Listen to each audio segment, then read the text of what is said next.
Sadistic Penguin Studios presents the At the Show podcast with Tom Yumper Garcia.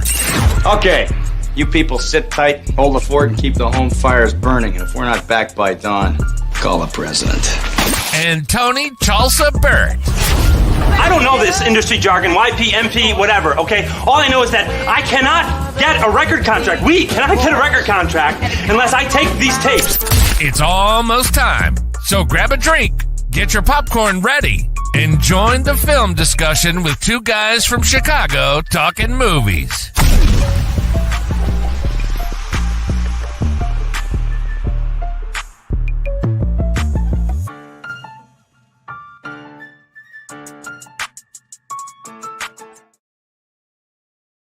Hello, and welcome to another edition of the At the Show podcast. I'm one of your co-hosts, Tom Yumper Garcia, and I'm with my other co-host, Tony the Sugar Baggy Bird. How you doing, my man?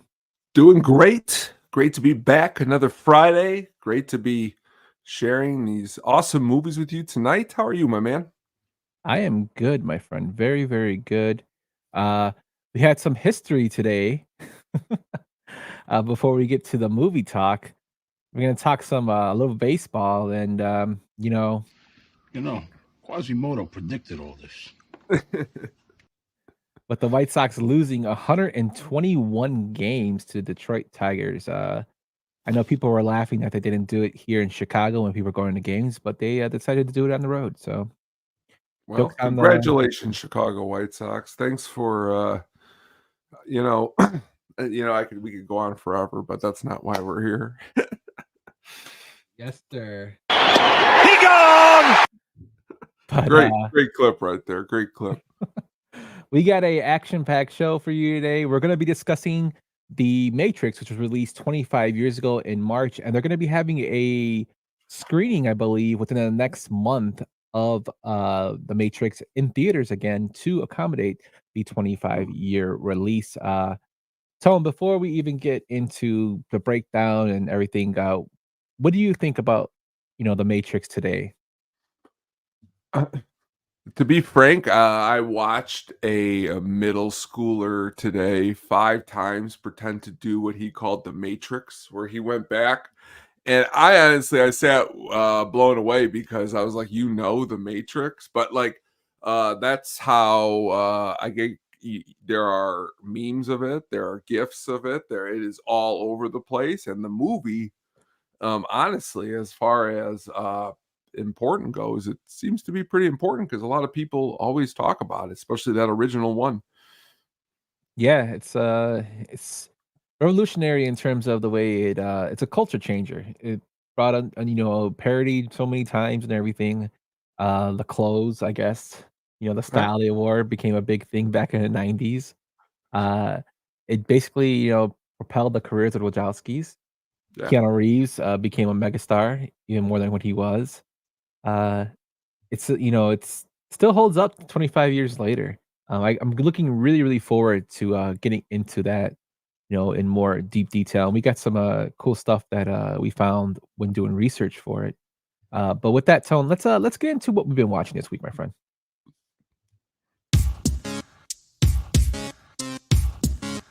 That's a me, and also, what were you just watching? What were you watching this week, my man? All right, to continue to prepare myself for the amazing holiday that will be daunting us in October, I got started with another one of my favorite ridiculous classics here, and that is the 1996 Thinner, Stephen King's Thinner. And first of all, when I saw this with a group of friends. I even think we got in trouble from going around the school and doing this right here. Thinner. We would just go up to people and be like, thinner, not big, just anybody. It wasn't like something, it was just funny because the way he sounded and said it in that movie. But again, if you are not familiar with this movie, it is about a man who accidentally kills a Romanian woman and is cursed by the woman's father to rapidly lose weight to a point of, extinction. It is a very, very, I think, light horror movie, in my opinion. It isn't very deep. It is only 90 minutes long. Um, I always remember this because at River Oaks, me and those same friends saw this in High School High, the John Lovitz spoof movie. It was the same night. We fit them both in because both were an hour and a half. So it was like got there at 6:30. We were already done by 9:30. But Thinner is one that I always put on, especially because it's very mindless. What do you think of Thinner? So two thoughts. First thing is, I'm always the guy who's like, "Oh, the movie is better than the book," and in certain aspects, well, the book is better than the movie. In certain aspects, that is true. The main character in the movie is not as likable as he is in the book. You feel really sorry for the guy in the book, Mhm. but the trade-off for that is the character of Richie the Hammer, played by Joe Mantegna, in the movie is way better than the book. In the book he's good, but in the movie Joe Mantegna makes it so much better. Just for the way he acts and like he's like, "They'll remember me, Richie the Hammer." Me and my brother still talk about it sometimes. Just my brother's a big King fan, so am I, and we just quote that Richie the Hammer quote all the time when he says it. Also, the funny part of the movie is the white man from town that they call him. What are you gonna Yes. do, white man from town? Okay. It's actually a really underrated film. Yeah. I actually enjoyed it when it came out, and I still watch it here and there when it's out. Yeah, definitely, like you said, I like the movie. Probably, I don't even know if I should say more than I should because the first time I saw, Ooh, he froze. The first time he saw what? Yeah, you're watching him on the screen right now, his mouth is, like, wide open. Um, well, I can just go next. Imma start talking about what I watched this week, and one of the films I watched this week was the 1997 film, The Crow: City of Angels. Are you good back am I tone? back? Am I Yeah, back? Yeah, I thought I heard you talking. I'm here, but I'm just not literally here. But now I'm back. So okay. You were okay. we can, hold off on my movie. You were saying something about the Thinner? Yes, again, just the way the ending of the movie, I really enjoyed the way the ending was. The way his, if you have, I mean, I don't want to give anything away, but the ending of it is a very awesome ending with the pie and leaving it behind. Well, check out that movie. My other movie, really quickly here, is am I frozen again? No. No, you're good. I'm Okay, just okay. laughing at You you know, laughed that's 'cause I'm comedy. always waiting with the wind out there. It's really, really windy. But Wonderland is my other movie that I picked. Like we always talk about, I love mobster slash uh, Boogie Nights slash anything that has to do with an underworld slash, well, true story sometimes. Val Kilmer in this case. But Wonderland is a true story. Came out in 2003, directed by James Cox. If you are unfamiliar with his work, he has done this movie called Straight A's, Billionaires Boys Club. But this movie here, I really enjoy because of its grittiness. It is the true story of a piece of John Holmes' life after uh, the part that everybody knows him for, which is the porno part. This is like the after part where he is unfortunately really, really down in his life and on his luck. But that being said, I really like Josh Lucas in this movie, Dylan McDermott. Here's a part of the movie that I actually it gives it a little bit of the art that the movie kind of portrays.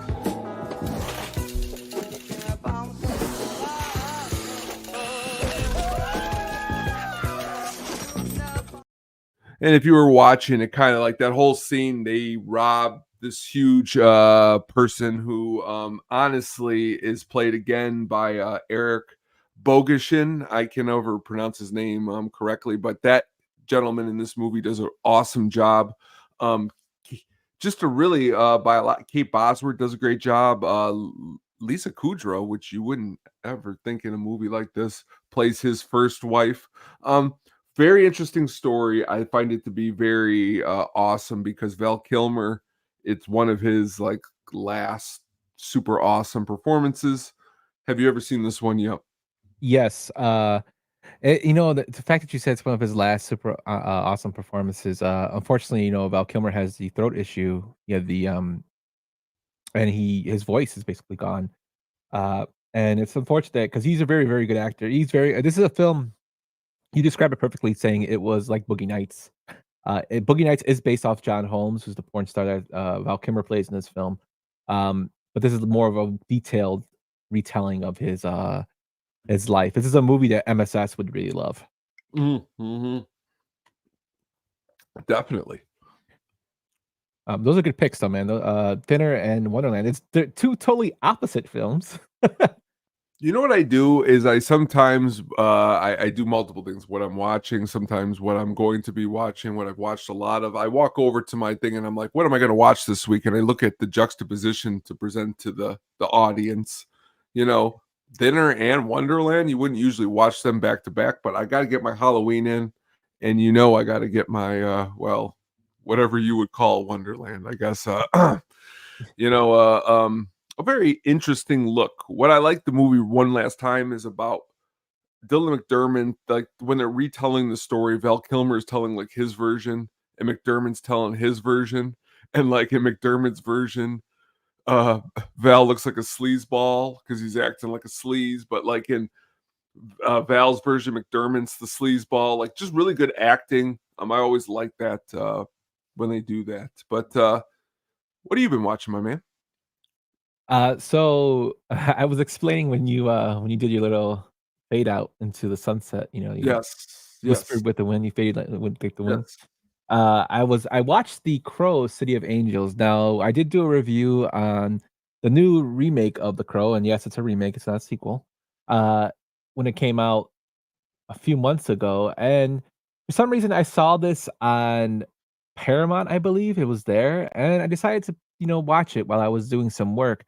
And I have to be honest, I really enjoyed this film. It's not great, don't get me wrong, but even though it does try to be a lot like the original, it had two things going for it. The cinematography looked awesome in terms of the dark, the way it was shot. It had three things going because it had Iggy Pop in it, who I told you my favorite line when he meets the crow, he calls him Bird Dick, which made me laugh. And 3, it had a kick-ass soundtrack with Filter, Iggy Pop was on there, Hole was on there. I actually, added it to my, playlist just because I was listening to it when I was wondering. It also got Thomas Jane in there, You should have added it a lot sooner because I did it on this show about like 20 episodes yeah, ago. but I I'm just added a kidding. I'm kidding. I'm songs. just busting I had chops. songs to it, but, I didn't add the full thing. I noticed that because I was listening to the Filter song. But Thomas Jane's in there, as Nemo, which cracked me up. Tui Trang's in there from if you would know her from the Power Rangers, she was Yellow Ranger. More unfortunately, she passed really young. Uh, and then just reading about it, how, the director, Tim Pope, basically disowned this film because Harvey Weinstein, cough, cough, wanted this film to be more like the original, and they wanted to do their own thing. But unfortunately, they made more of the original. So it makes me think like what they could have done with the actual film if they had their own way. It's not horrible, but I would say it's better than the remake. Yeah. Yeah. Right around the same time as I saw Dinner at the theater, I remember seeing this at River Oaks, and I didn't see the first one at the theater. This is actually the only Crow I've ever probably will ever see at the movie theater at this rate. But honestly, I walked out thinking it was a pretty good movie. And as you stated, the soundtrack was really, really good. And I could see why, honestly, just to wash your palate after going to see that last movie, why this would be something a little bit wanting to revisit. And it's not a bad revisit.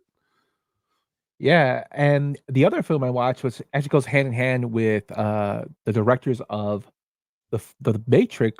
Matrix was written by the Wachowski twins, and it's directed by James McTeague, and that's V for Vendetta.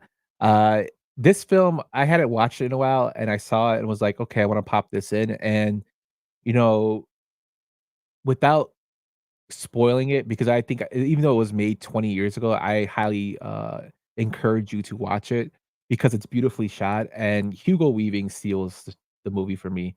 You do not never see his face, but his mannerism, his dialogue is just so well done. Um, it's an excellent movie. It talks about anarchy and how basically what's going on in the political system. And he is basically a person that is after that models himself after Guy Fawkes, who in history was a revolutionist and abolitionist, and they're going against a bad government, and John Hurt plays the bad guy. You have Natalie Portman in the film. Great job by Stephen Ray as a detective and Rupert Graves, as well as Stephen Fry as one of her friends. It's based off a graphic novel. I know there's differences between the two, but I really, really enjoy this film just for you know, Hugo Weaving for the most part, and then also the way it's shot. What do you think about this one, Tone?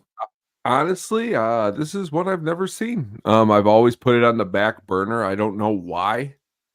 Well, later we'll get to why, probably. I think it may be the sequels of the Matrixes, but we'll get to that later. But I've never really visited this one. I love Hugo Weaving. I've always wanted to. I mean, I guess in one way or another, I kind of feel like this. Every day I can't walk, I can't hum. You know? Go ahead and kill me, you. But yeah, I guess I got to check this one out because honestly, your description of it definitely sounds awesome. Yeah, definitely check it out. It's definitely worth it. I took a blue pill 4 hours ago. I'm still hard. Should I call my doctor? Yes, Sam, you should. You should. And that's the kind of comments we get during live chat, folks. But Sam's man.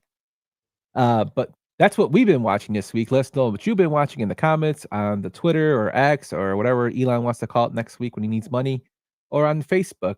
Check us out at Sadistic Penguin Studios, or you can hit us up at our handles at Lil Yumper and the Hookup on Music or the Sugar Baggy for Tony.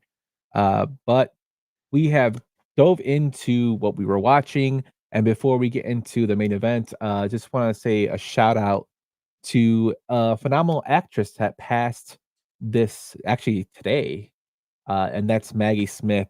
She passed away at the age of 89 years old. Brilliant, brilliant British actress. You might know her mostly from, I guess, more recently would probably be Harry Potter, where she played the role of Professor McGonagall. But she was in Downtown Abbey. She's won an Oscar and was nominated for 3 others. Phenomenal actress. She lived a full life, 89 years old, but 2 big, cinema stars in the past month with James Earl Jones and her are gone. And like Sam says, a true GOAT. Any Maggie Smith Sister Act, memories? Hook. Sister Act, yes. Hook. She's in Hook too. I mean, again, you could just make those 2 movies, and I think you'd be like, "Wow, you're awesome! You're the coolest ever." But yeah, I mean, full career. Yeah, a phenomenal actress. So condolences to her and her families. Pop in a Maggie Smith film. Sister Act's a good one to go to. It's pretty funny if you want to see her. Definitely. But we just wanted to, pay homage to her before we went into our main event tone, which is The Matrix. Now, we already talked about the first time we saw it. My wife and I watched The Perfect Couple again. It was better the second time. Yes, very good film. Man, Jack, very good film. So we already talked about when we saw The Matrix, and the first time we saw it. Without even giving any further ado, let's just go straight into it, Tone. Let's go into the development of this film.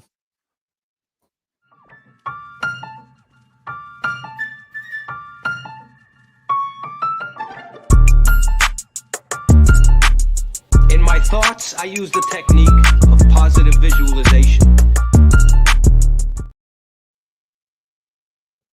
So, Tone, this film was actually a concept in the 1990s by the Wachowskis. In 1991 to 1993, I'm gonna give you guys a timeline, a little changing up a little bit here. The Wachowskis were then comic book writers and began capitalizing The Matrix. They were writing a screenplay for it. It was influenced by cyberpunk literature, anime, and philosophical works.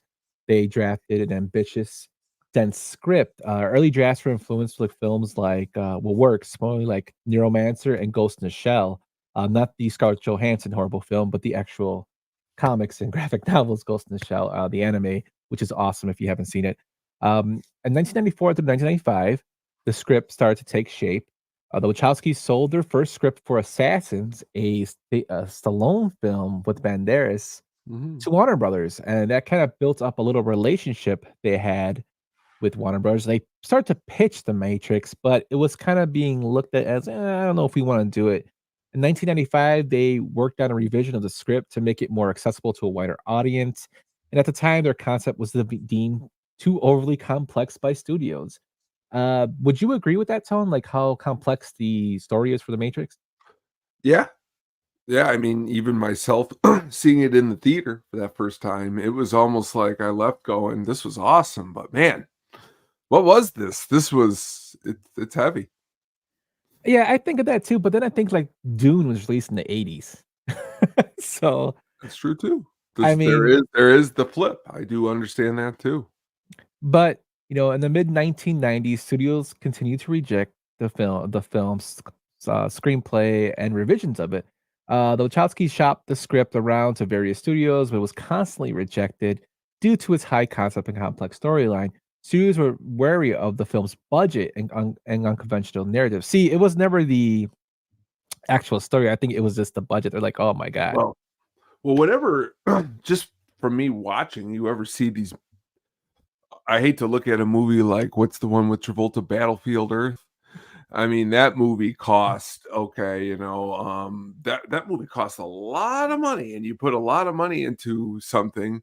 You're saying to yourself, "Am I going to get the return?" I mean, Battlefield Earth, $44 million on a project that didn't even gross $30 million, and you got to wear that costume the whole time. Ridiculous. Yeah, I that movie was horrible. It was real Definitely bad. tried I to. mean, that's not even like a fun one to watch. That's like, oh God, this is awful. My uncle, I was at my uncle's house, my uncle and aunt's house, and he rented that film just so we can watch it to see how bad it was. Oh, I And I remember bet. him eating Doritos and watching it and being like, "This is the worst movie I've ever seen in my life." Barry Barry Pepper's in it too. I mean, it's Yeah. I bet it ain't bad about Barry Pepper, but oh man. Yeah, oh my goodness. Many Hollywood studio execs passed on the project, claiming virtual reality sci-fi was bad business. And the reason for this was they were citing a film called Johnny Mnemonic, which is what Keanu Reeves starred in a few years ago as one of their examples of why they wanted to take a deep dive into this and pay for it, which I can understand. Again, studios are there for money. And, in 1996, to help sell the concept, Wachowskis collaborated with comic book artist Jeff Darrow and conceptual designer Steve Scroat to create a detailed storyboard visually illustrating the action sequence, which I think is smart. So they're kind of making a pitch, not just with their screenplay, but they're showing visual effects of it. Uh, Finally, in 1997, Warner Bros. Became interested, but was still unsure about it. The studio agreed to a budget of $10 million to produce a smaller scale film. However, the Wachowskis requested more funds for the full vision. To secure this, for a bigger budget, the Wachowskis took some of the initial money to create a short film demonstrating the groundbreaking special effects, particularly the bullet time effect. Now, if you're a fan of John Woo, the bullet time effect was in The Killer and also in Hard Boiled with Chow Yun Fat, which is an Asian cinema and Asian cinema history. So I will always give him the basic founding father of bullet time. Then, of course, if you play video games, that came into Max Payne, which became a big part of that. And then, of course, now The Matrix is known for it. Uh, when in the early stages of developing what was to become the famous bullet time sequence, visual effects supervisor John Greta and director of photography Bill Pope constructed many gimbals and dollies in hope of creating the effect the old-fashioned way. The original dolly they created for the camera would be led around the action at tremendous speed. But after many failed tests and broken dollies, they opted for computer graphics, which meant writing an entirely new program for the effect. Kind of ironic that the Matrix needed a program for the Matrix. But however, the bullet time sequence does still use one very old-fashioned technique, still photography. This demonstration they did convinced Warner Brothers to back the film with a $63 million budget. Cha-ching, cha-ching. Jack says the movie was like first John Wick. I basically watched with my jaw open. It was amazing, both visually and with the premise. Yes, Jack. Uh, So now they have their money. They have, the right. Their movie's gonna get made, and they want to direct it. But Warner Bros. Is like, you wrote it, but we don't know if we want to let you guys direct it. Before the Wachowskis were confirmed as directors of The Matrix, Warner Bros. Was cautious about entrusting such a high concept, big budget film to relatively inexperienced filmmakers. The Wachowskis had written the screenplay for Assassins, like we said, but they haven't had a track record as directors of large scale films. As a result, the studio considered offering the project to more stable directors. Uh, Directors like James Cameron and David Fincher were reportedly among the names initially considered for the project. However, these directors were either unavailable or uninterested in taking The Matrix as the script's complexity and the combination of philosophical depth with action made it challenging to basically film. It's kind of weird that James Cameron and Fincher considered it challenging to film because their stuff is basically out there. Like Cameron with Terminator, Aliens, his concepts of things, and then Yeah. Fincher, Seven, even I Mindhunter. Well, now we're talking though, I mean, 7 Fincher's a lot different than Fincher now, but Cameron I could see because of the technology that was being used in Terminator 2. This whole thing would be more of, I think, can you pull it off, like, visually, technologically wise, and honestly, this could have been a great, who knows? Maybe we never would have got avatars and we would have got like 10 matrices if James Cameron would have did this. Can you believe that? That away like 50 years. After several rejections, Wachowskis persisted to prove their directional capabilities. They made the movie Bound in 1996, a tightly plot neo noir thriller. This film's success demonstrated their skills and convinced Warner Brothers that the Wachowskis were ready to take on the big boys, do the Matrix. And they were eventually given the right to do so because of success of Bound. So they had to prove themselves, and luckily they did. So they are now named directors of their own screenplay. It's a dream come true for them. Now they have to get to the casting tone. And for the role of Neo, aka Mr. Anderson, aka Thomas Anderson, there were some actors considered initially. Will Smith, most famously, was offered the role, but turned it down due to a lack of understanding of the complex script and its philosophical underpinnings. Another thing too was he felt that Neo wasn't the main focal point of the film, and I'm like, you didn't read the script because he was the main. His name literally is the one. And Smith later admitted that he didn't grasp the film's concept and chose to work on Wild Wild West instead. I don't know if you've ever heard Wow, wow, the West, Jim yeah, West, Desperado. I'm sorry, that song's been in my head since 1997 for some unknown reason. but have you seen Kevin Smith talk about the Wild Wild West? No, but I bet that's a good watch. So just to go a little sidetrack here, Kevin Smith was writing a new Superman film, Mm. and one of the people I can't think of his name off the top of my head, but one of the people he was forced to write with wanted a gigantic spider in the film. He kept pushing for it, and Kevin Smith's like, "This makes no sense why this spider would wanna be in here." Eventually, Is this the Nicolas Cage one that they were doing, or no, no, oh, no. no, okay, gotcha. Yeah. Eventually, the project fell through, Kevin Smith was rolled off it, and this guy went to go work on a film called Wild Wild West, and Kevin Smith says he wasn't watching it, and then he saw this giant spider come out of nowhere, and he's like, "Oh, yep, That's I know that guy worked on that film." yeah, there was a spider, yeah. Another person considered for Neo was Brad Pitt. Pitt was considered for Neo, but turned it down the role because he had just finished Fight Club and was not interested in another intense role. Leonardo DiCaprio was considered an approach, but reportedly declined it because he didn't want to commit to another special effects heavy movie so soon after Titanic. Speaking of Nicolas Cage, he was considered for Neo, but rejected the role due to family commitments that would have interfered with the film's intensive shooting schedule. So Nicolas Cage passed on a big money maker here, which I Ah, thought was pretty hilarious. yeah. Uh, Finally, the last person considered, well, the second to last person considered was Johnny Depp. Johnny Depp, according to Don Davis. He may be in debt, but yes, that's true. Yeah, well, actually, he's getting out of debt now. I Uh, know, I know, I know. Johnny Depp was Lana and Lily's first choice for Neo, but Warner Brothers wanted Brad Pitt or Val Kilmer. After Val Kilmer and Brad Pitt said no, Warner Brothers was willing to consider Johnny, and then it came down to Depp and some guy named Keanu Reeves, whom Warner Brothers was pushing for. Keanu was always really turned on into the concept of it and wanted to really get into the film, and he made a big difference in the casting when he was eventually cast. But I did find it interesting that before all these people were considered, the Wachowskis actually really wanted Brandon Lee for the film That when they would be started making the concept early in the early 90s, and unfortunately, Brandon Lee passed away in 1994 from The Crow. Uh, After a series of rejections, the role was offered to Keanu Reeves, who had an affinity for philosophical ideas in script. He added a little bit to help the Wachowskis refine it a little bit. He also had experience with action films like Speed and was eager to immerse himself in martial arts training required. Now, if you've seen the John Wick films, Keanu actually went and did jujitsu. It's actually a training in that discipline now. Um, to do, he takes the fighting sequences and fighting scenes and films seriously, which is kind of cool. He's really, really dedicated to his craft.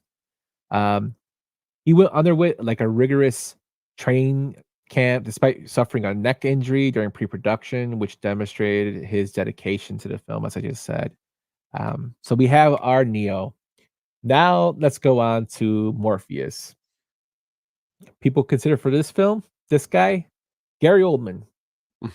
He was briefly considered for the role of Morpheus, but did not progress beyond discussions. Samuel L. Jackson. Jackson was on the list of actors for Morpheus, but passed it due to scheduling conflicts. Val Kilmer comes back into play. He was suggested, but ultimately not pursued further for the role. The final actor chosen was Lawrence Fishburne, was cast due to his commanding screen presence and deep voice. And I do love Lawrence Fishburne's voice, which matched the character's role as a mentor and guide. He was able to embody the gravitas required for Morpheus, and his performance resonated with the Wachowskis. Randy Quaid. Oh man, Randy Quaid as Yes. Morpheus. Yes. Uncle Eddie. Cousin Fish- Eddie. Cousin yeah, Eddie. cousin Eddie. Fishburne was reportedly drawn to philosophical themes of the film, which aligned with his own intellectual curiosity. He's gone on to describe Morpheus as the Obi-Wan Kenobi and Darth Vader all into one character. What would you think about that? I agree. Honestly, he's probably my favorite in the movie. He's also awesome in John Wick too. He's awesome in just about everything. But yes, definitely agree with what you said with Obi-Wan Kenobi. So we now move on to Trinity. And one of the big actresses offered this role was Sandra Bullock.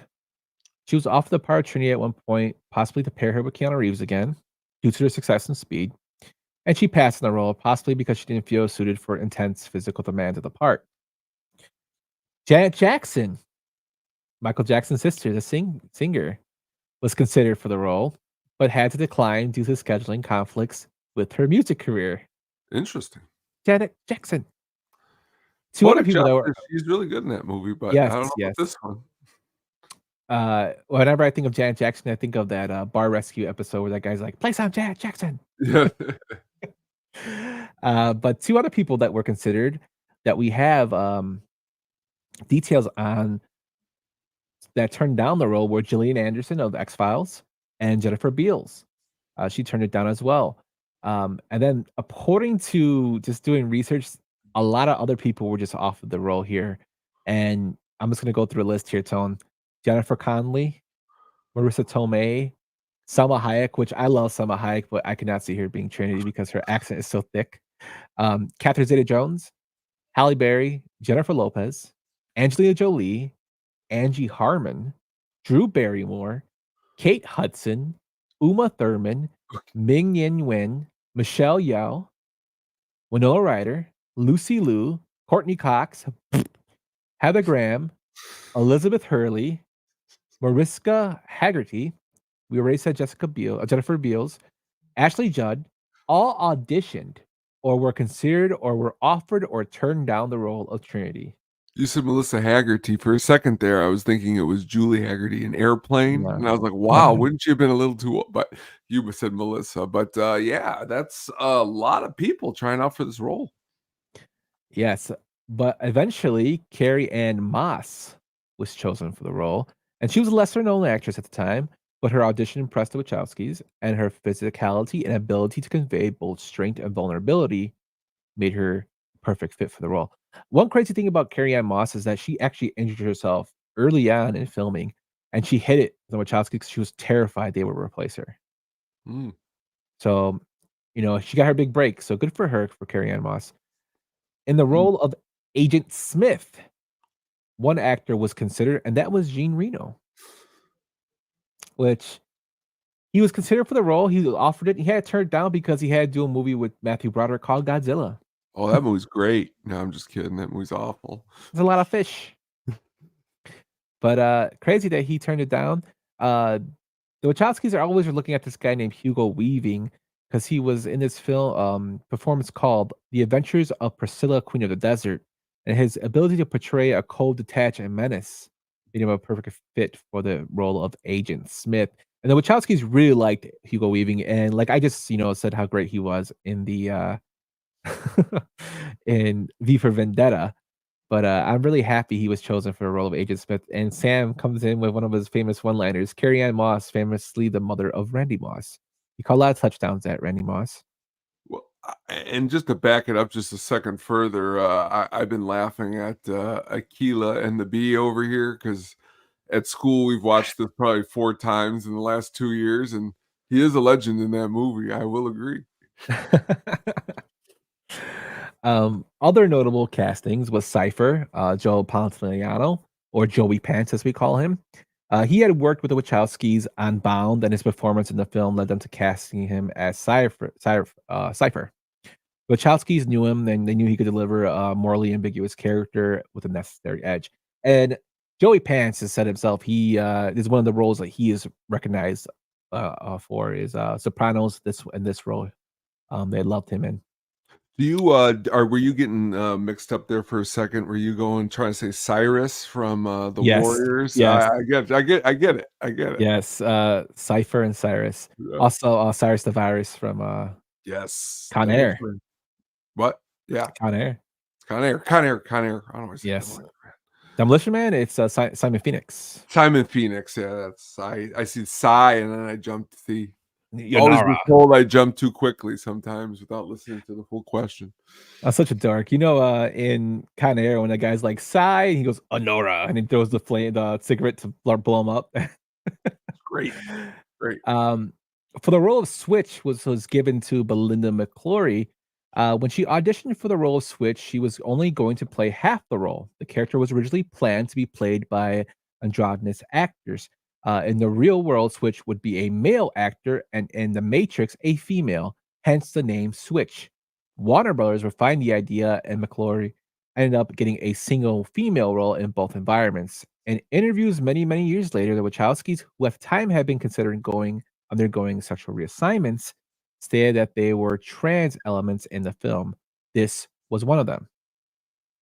Again, she was originally meant to be both genders, which is why the name Switch was given. Lily Wachowski would later say that the Matrix contains a trans metaphor by the name of Switch highlighted where their headspaces were when it came to the idea of the Matrix, but from a closeted point of view. The other concept for Switch's presentation may be a reflection of Lily and Lana Wachowski's struggles with gender identity, which were unknown to the public at the time. And it's kind of sucks that they kind of took that away from them. They told them to switch it up, but I use Switch, but to change the story. And I wish they would have left it in because it is their vision. But kudos to them for being able to come out and feel comfortable talking about this. Sure. But yeah, just revolutionary in terms of that aspect of it as well in terms of the film. For the character of Tank, this role always makes me laugh because of the actor, and I'll tell you why.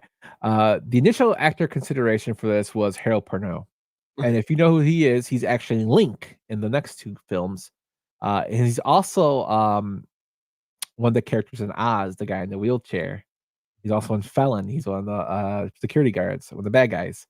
No, Sam, no elephants.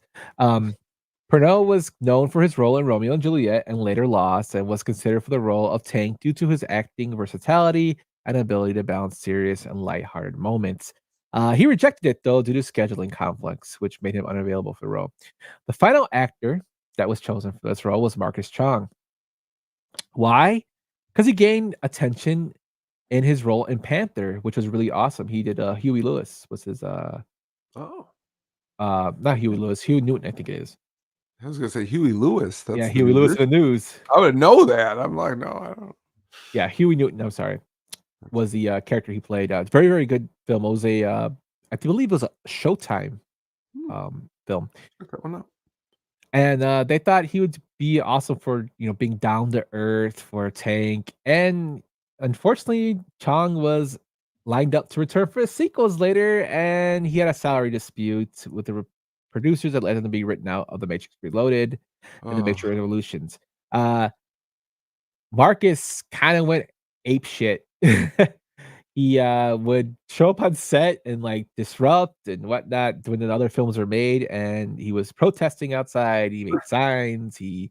Yeah, it's look into the Marcus Chong like I'll have to story do that. I've never about heard that. this. Yeah, it's one of the reasons why he wasn't brought back for the film. For the character of Mouse, initial actor considerations were Tobey Maguire. Maguire was considered for the role of Mouse, especially after his breakout role in The Ice Storm in 1997. His youthful look and quirky energy made him a perfect fit for Mouse. He rejected the role, though, as he was pursuing other projects and wasn't yet keen on committing to intense training required for the film. Seems like a lot of actors are being kind of lazy here. Yeah, yeah. I mean, probably looking back, going, "What did I do? I missed out on a good opportunity here." Matt Doran was eventually chosen, and he was selected due to being kind of like a boyish looking guy. He had a lot of enthusiasm, and he was kind of like unknown, so that kind of helped. They didn't want like well known actors to distract people from those smaller roles in the film, which I thought was a good choice. Uh, for the role of the Oracle, Alfre Woodard was considered. Woodard, Ooh, known for her powerful performance in films like Cross Creek and Star Trek First Contact, was considered for the role of the Oracle. Her combination of wisdom and warmth made her a strong candidate, but she had to reject it due to scheduling conflicts. Another actress that was considered was Angela Bassett, who had previously starred in What's Love Got to Do with It and Strange Days, was considered contender for the role. Her ability to bring strength and warmth to a character was seen as a good match for the Oracle, and I think she would have did a really good job. Bassett was reportedly interested, but chose other projects that were aligned with her career at the time. The final actress that was chosen was Gloria Foster, and Foster's experience on stage and screen brought a gravitas and warmth to the Oracle. The Wachowskis wanted someone who could embody both a wise, almost maternal figure, and I think she did a really, really good job as she's kind of a mentor to Neo. Um, Her portrayal of the Oracle became one of the most beloved elements of the Matrix series, with her mysterious yet comforting demeanor providing a crucial contrast to the action-heavy, cerebral tone of the film. And when she passed, I know it hurt a lot of people because she was like one of her favorite characters in the film. Um, she also has a lot of funny little one-liners, so I always crack me up, stuff that she just does. Um, so we have the cast is now selected. I didn't go into the other actors that didn't really have a lot of background stories for them. The audition and training process. So the training process for this, all actors involved in key roles, including Keanu Reeves and Lawrence Fishburne and Carrie-Anne Moss, underwent 4 months of intensive martial arts training under Yin Wu Ping, who's a legendary Hong Kong fight choreographer. The Wachowskis insisted on this level of commitment to ensure that the actors could perform their own stunts and fight sequences. So that's probably why all the other actors didn't want to do it because they were like, I don't want to do this. yeah. I mean, you're when that's the one thing that I think you could put Keanu almost above everybody else is, well, maybe not Swayze and Roadhouse because he might have did a little bit more work. No, I'm just kidding. But he gives everything in the action department. Like, um, John Wick is amazing. I love John Wick quite a lot, and this is amazing. And even a revisit to Johnny Mnemonic might have you also, after seeing this, being like, maybe this movie isn't as bad as they made it out. but it's not great, but there is some good elements in it, like your main man Dolph Lundgren. He does a good job in the movie, but just really again, these actors again, the process as you were explaining it. I'm thinking to myself, they had a lot of aces that they could have went with, and they ended up finding aces out of some more unknown actors. Yeah, it's I thought they did a really good job thoroughly, vetting Mhm. the actors and actresses for the role. I mean, when you say Courtney Cox, and earlier I bring up Lisa Kudrow, and you're saying to yourself, like, well, who we missing? Jennifer Aniston? And then she could have, and then you She was and the too busy sick, doing my mind Leprechaun. is sick. My mind's like those old picture views you used to have as a kid. Because I see them in this role, and I'm like, oh God, this is now worse than Johnny, moronic, as they said when it came out. But yeah. Yeah. Jennifer Aniston needs to come back and do Leprechaun like 85 or something like that with Warwick Mhm. Davis. I'd like that. But that is our cast, that's our director, that is our story tone. But let's get to the good stuff. Tell us about the soundtrack, my friend. All right, there is well, number one, let's start with two soundtracks for this movie that came out. Of course, you have your the 1999 the original soundtrack, which will be um more of the original score, which we're going to get to in a second. But they also came out with more of we always talk about in here, a more traditional soundtrack, which was just honestly loaded with lots and lots of awesome tracks. The soundtrack itself, okay, was released in March 30th in 1999. But the range of music on this soundtrack, okay, you got everything from trip hop, industrial metal, big beat, new metal, rap metal, but also just a lot of awesome music. What's cool about this movie, like a lot of other movies, is the soundtrack is loaded with 13 tracks, but there is also a lot of songs that are in the movie that are not on the soundtrack, which you may, if you are listening to the movie, will hear. But some of the classics that are on the actual soundtrack with the bands, I mean, um, Ministry, who I love a lot, do Bad Blood, which is great. The Prodigy does Minefields. What's cool is like even something like Rob Zombie does Dragula. What's cool is he does the remix of it. A lot of these are remixes. You even get a little Rammstein. Of course, Yumper, as we've talked multiple times before, the soundtrack ends with the great Rage Against the Machine doing Wake Up. But as we go through the film, I'll maybe throw out some of these songs as when they are playing in the movie.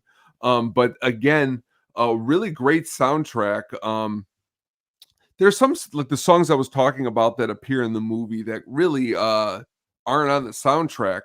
Is Duke Ellington. He has a song in the movie, I'm Beginning to See the Light.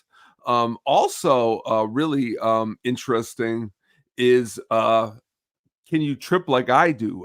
The Filters track is in the movie, and right around the same time, which I'm going to figure out right now, came the Spawn soundtrack, which I talked about, which was in '97, and that was on that. It also appears in this movie. Um, Also, though, there's a flip side, which is really great to every soundtrack, is the musical score, which was done by Don Davis, which a little research into Don Davis. He was involved with the Wachowskis doing Bound. So they were working together prior to The Matrix, which I thought was really awesome. I'm really big, even on the hookup on music in movies, anything when collaborations happen. Yeah. When I look down and I see we got 30 episodes, it makes me go, this is collaboration. Collaboration is great. And that's why it would be different if it was like 30 different people in one episode. So it's cool with collaboration. So Don Davis collaborating with the Wachowskis is really, really awesome. Even on the animated series that they did. Also has done some other things like we had covered recently, Jurassic Park. He did Jurassic Park 3. But that being said, it's a really, really good soundtrack that even as time has gone on, they have released a deluxe edition in 2008, which was more expanded to 78 minutes because the original was crazily only 30 minutes. And this movie has more music in it than that. But honestly, both are great. Backing up to the other soundtrack, the Propeller Heads, who were part of the soundtrack, did a song that honestly, if I am remembering correctly, it was the one that a lot of people were like, my friends were like, this sounds a little bit different than some of the other stuff we're listening to.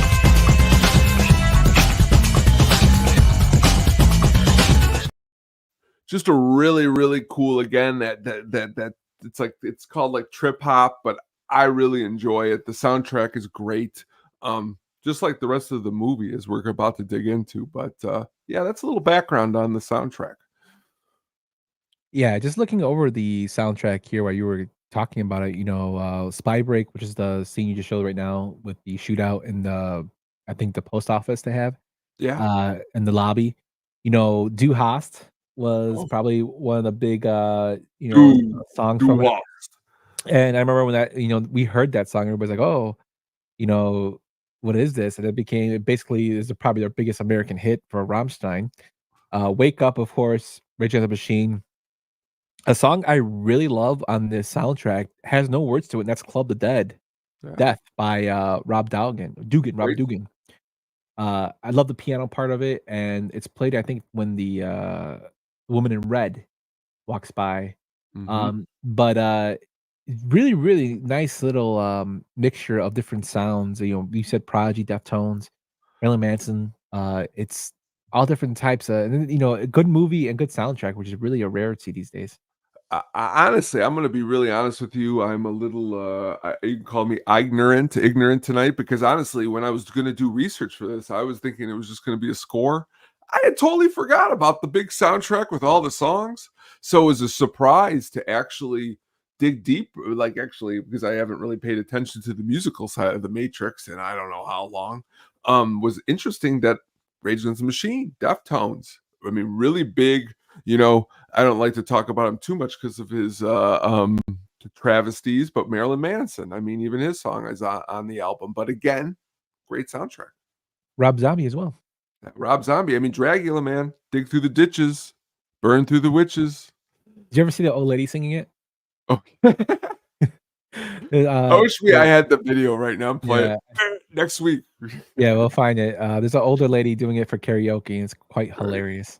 it's great. But that is our film development. Tony went through the soundtrack, and we went through the how the actors were chosen, the director, and how the film came into a concept from the Wachowskis. Tone, are you ready to get into this film breakdown, my friend? Let's do it. See the arc? He starts down here. He ends up here. Where's my arc, Paulie? The Matrix.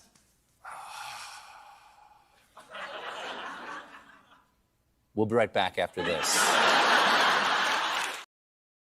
Colbert was going through all of his movies, and he was like, Point Break, he's like, Swayze, great hair.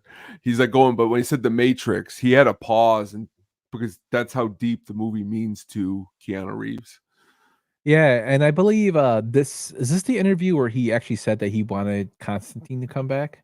Yeah, yes, Yeah, it was. and it's become a reality because Yeah. the script is done. They're just waiting to read it and Keanu can start now shooting be it. the man, like, point and say, I want that, and get what he wants. He's got some good Yeah. movies coming out in the can, too. Yeah, his career in, the last few years has been very, very good. Um, so we open this film with Trinity, and she's getting chased by some agents. She gets basically chased by some people in suits and some police officers. She jumps out a window and shoots at them. And we see the first time bullet time in the film, and her leap across the rooftop was created using 120 still cameras that were rigged in a circle, capturing her jump in super slow motion. This is where she performed her own stunts, and she did hurt her ankle during production. Again, like I said, she was terrified of being replaced, so she never told anybody. Uh, the iconic scene for this when she jumps out the window. Tone took 6 months of training for Carrie-Anne Moss and 4 days to shoot. Wow. Yeah, the green tint in the scene signifies the Matrix simulated reality. The kind of the little flickering they have there. The police uniforms were intentionally designed to resemble 1930s style noir detective outfits, which I thought was pretty cool. We then, cut to this basically being a dream, and probably one of my favorite parts of the film is the wake up Neil scene. And if you're watching us on YouTube, we'll check it out now.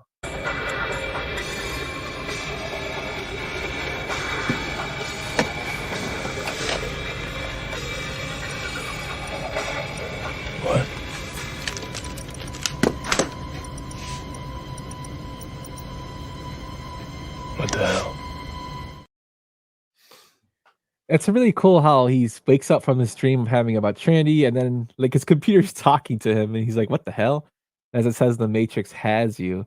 Uh, Neil is woken up due to this computer going off, and from this dream, he also gets bothered by somebody trying to buy a program from him. We never know what the program or script that he gives to him does, but we can tell it's illegal. And he's probably a side hacker on the side. It probably makes him illegal, shady stuff to make extra money. Um, so Thomas Anderson basically is a programmer by day and a hacker by night. One cool thing about this scene tone is that his room is 101, which is reference to George Orwell's 1984 and the infamous Room 101, where people confront their worst fears. Also, binary code is ones and zeros. So 101. The Wachowskis were heavily inspired by cyberpunk novels for this film.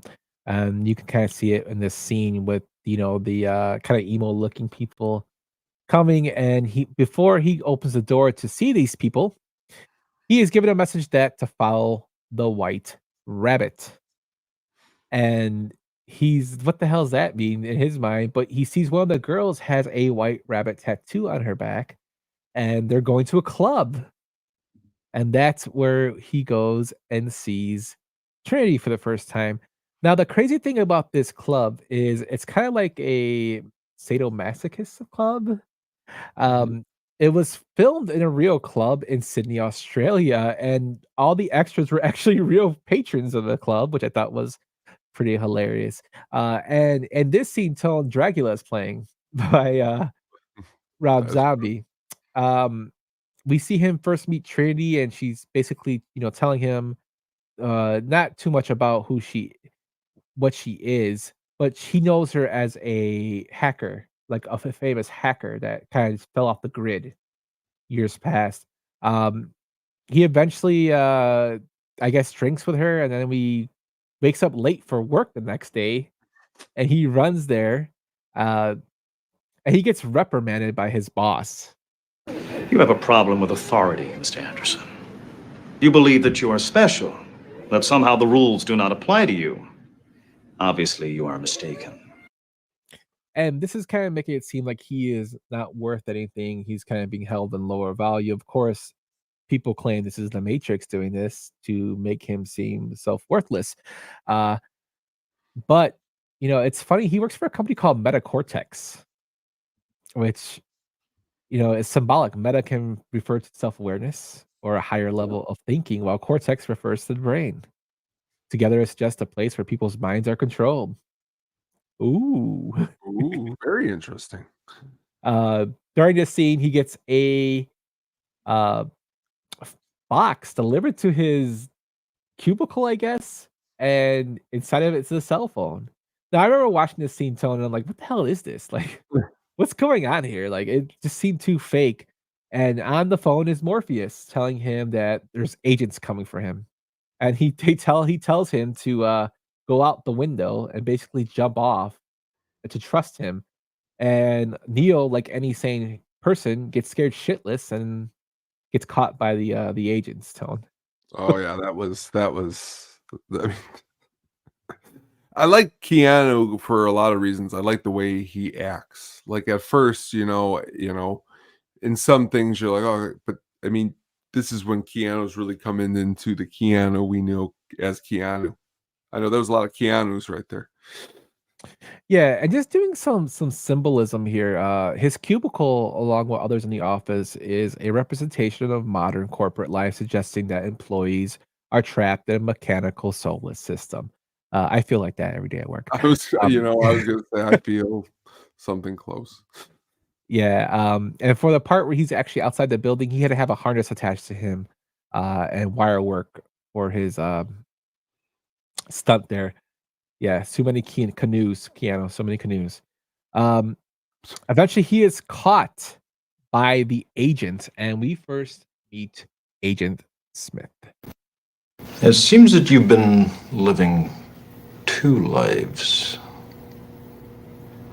In one life, you're Thomas A. Anderson, program writer for a respectable software company.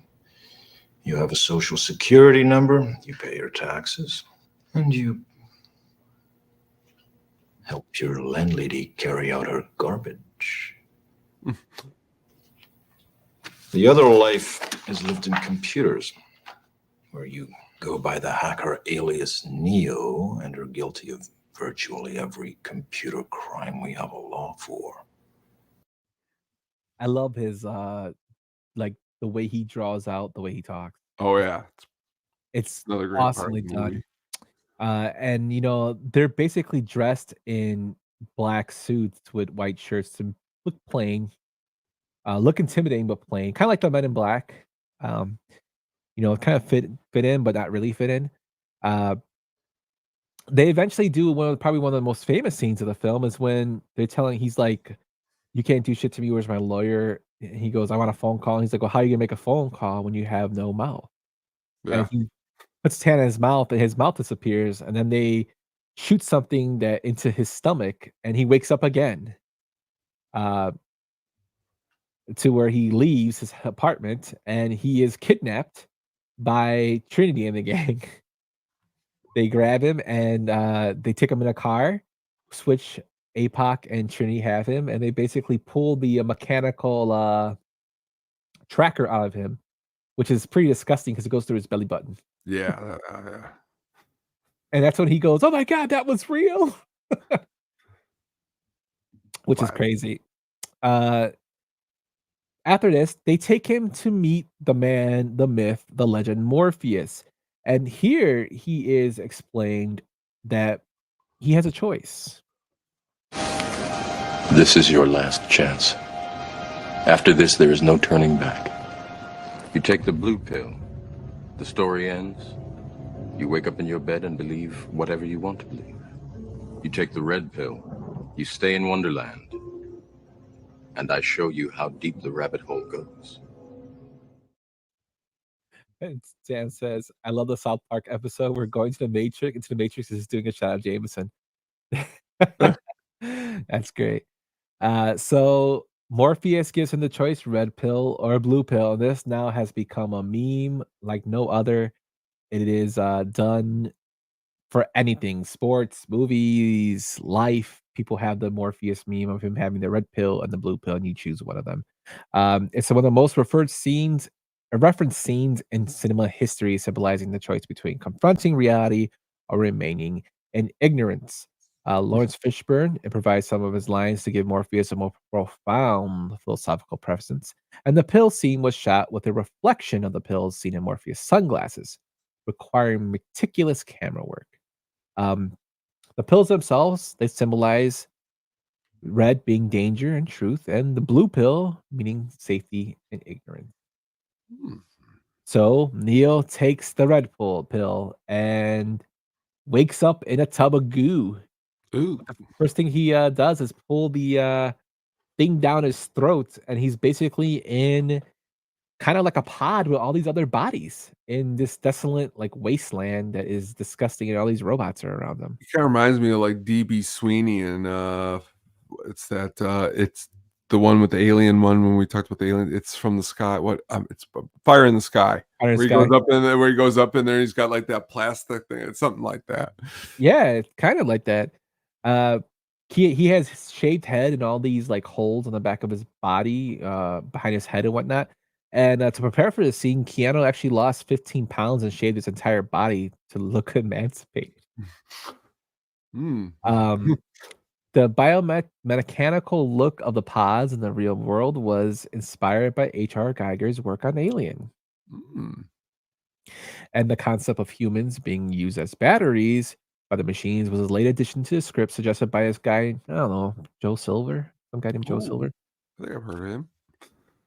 So Neil is rescued after he goes down the little tubes because basically he's worthless now and they dump him, the guest to be getting rid of. And the Nebuchadnezzar, this ship picks him up. There he is grabbed by Morpheus, who gives him clothes. He meets the crew who give him a hard time. He eats some slop. Ooh. And then, it's kind of one of my weird parts of this part of the movie is when they're talking about food and they're explaining in the Matrix that there's so many different combinations of food that the computer basically can't make the real name, the real stuff for it. So that's why so many things taste like chicken. Ooh. Ooh. At this time, they show him that he's going to be plugged in again into a training program, and he's plugged into the construct by Tank, and he speaks to Morpheus there, and Morpheus tells him the story of how there was a war and the machines basically turned all the weapons on humans, and they needed to have the sun because the humans destroyed the sun with explosions, which kind of doesn't make any sense because it'd be basically forever frozen, but the land wasn't frozen, Tone. uh, but they needed to heat source, so they basically made humans as a heat source. Ooh. Um, then he takes him into a training program where he's explaining all this stuff to him, and he's walking in basically a crowd of people, and it looks like Chicago. I think they're on Lakeshore Drive during this. But saying that it's a shot in Sydney, Australia, but it looks like Lakeshore Drive. But they're walking and all these people, and Neo keeps looking at this chick in a red dress. And I love how Morpheus is like, "Are you paying attention to you, or are you looking at the woman in the red dress?" And when he turns around to look at her again, it's an agent. That was Uh, cool. yeah, which is what he tells him. You have to pay attention because anyone can be an agent, and it's basically between life and death. Um, as we progress, Tank tells him, "Okay, we're gonna give you some training programs, but we're gonna skip the computer work, basically the beginning organizational programs. We're gonna put you into combat training." And he gives them jujitsu. Basically, it's kind of cool how they just upload the program and it goes straight to his brain through through the computer in the Matrix. Uh, and he's like, "Oh my god!" And he's like, "You want some more?" He goes, "Hell yes." How would you feel about that, Tone? Like being able to basically do any skill, any language, anything, be programmed right into you. Oh, I mean, anything shy of amazing. But then again, you're also like, would it become boring? Like because you all have everything and you don't have to work for it anymore. It's like one of those double-edged swords for me. Yeah, that's pretty awesome. It is. Um, Be incredible. So when Tank's uploading these martial arts to Neo, there is a shot on the computer screen and it scrolls through the various, art styles like Kempo and kickboxing. And the fifth one on the screen is entitled Drunken Boxing. Wu Pingyan, the fight choreographer for this film, was the director and fight choreographer for Jackie Chan's early hit, Drunken Master, in Good movie. 1978. So it was a homage to him. Hmm. Some of the other martial arts fighting styles that are downloaded are Jiu-Jitsu, like we said, Salvate, which I don't know what it is, Kempo, Taekwondo, and of course, Kung Fu. And that's where we hear this famous line. How was he? 10 hours straight. He's a machine.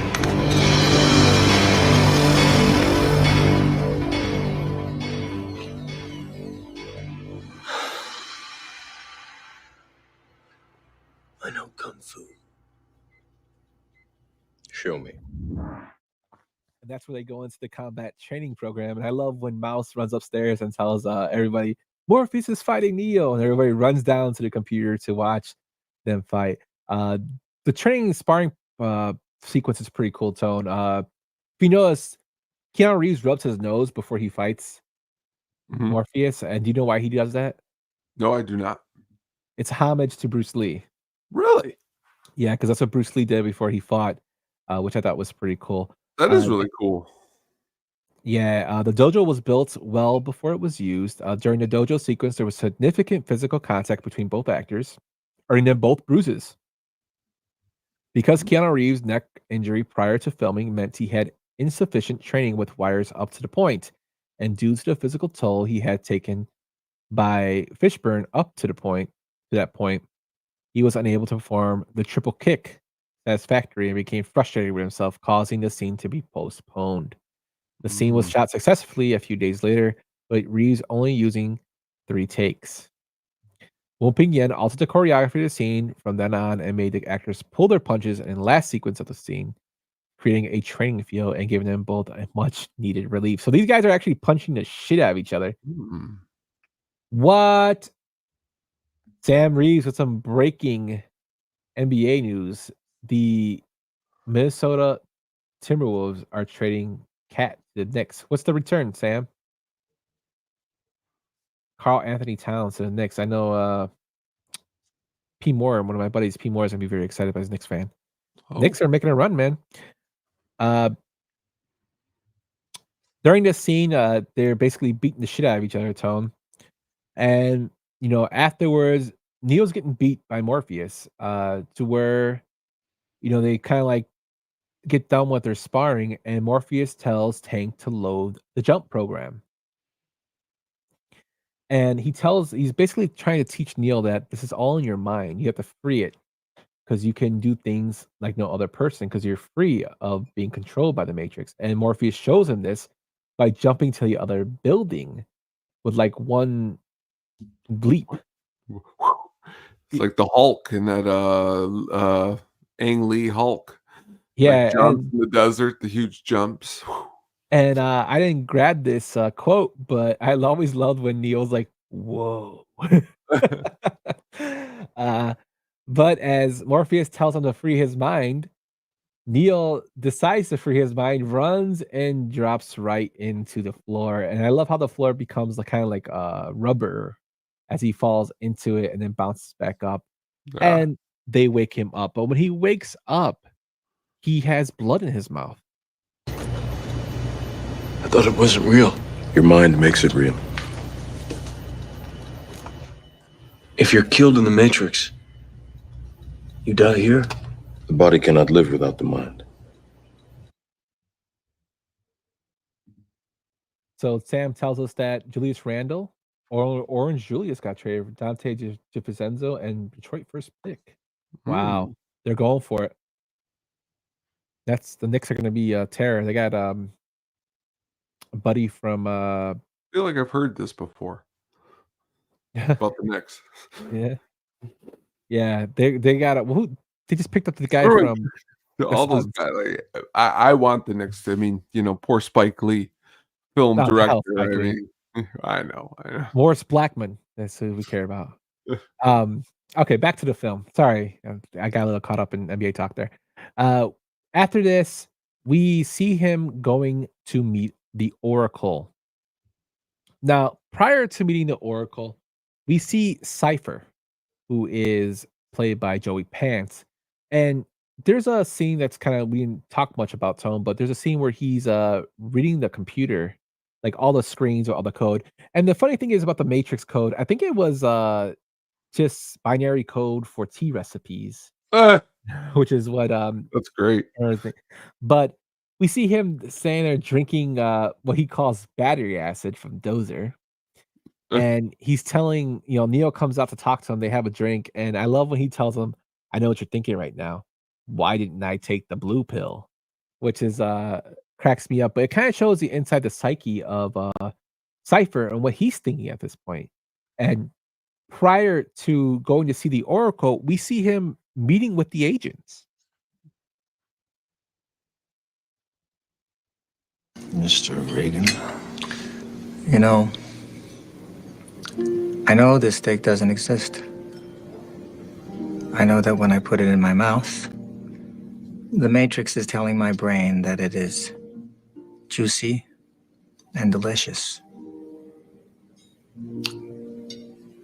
After 9 years, you know what I realize?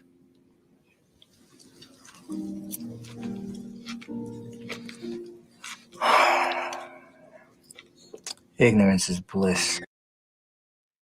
That steak he ate looked awesome. Like, really, really good. And it cracks me up because Mailman Jack actually picked this scene for getting drafty in here, where he chose it as one of his favorite food scenes in the draft. This, of course, and the uh, pick for Twister, which I thought was awesome. Uh, when they were eating with the grandmother, the aunt at Twister. So we see Cypher being basically taken out to dinner, and it's kind of like colluding and talking to the agents there. Uh, but as we go forward, they go to see the Oracle, which is somebody that Morpheus really wants Neo to meet. And when he goes to see the Oracle, he sees a kid outside, Tone, bending a spoon. Ooh. And he tells him, "You have to imagine the spoon's not there," which always cracked me up. And he just looks at the spoon like in the canoe way. Yeah, fucking Ralph Cifaretto. And he's mesmerized by it. We then see him go and meet the Oracle, which is hilarious because she's making cookies.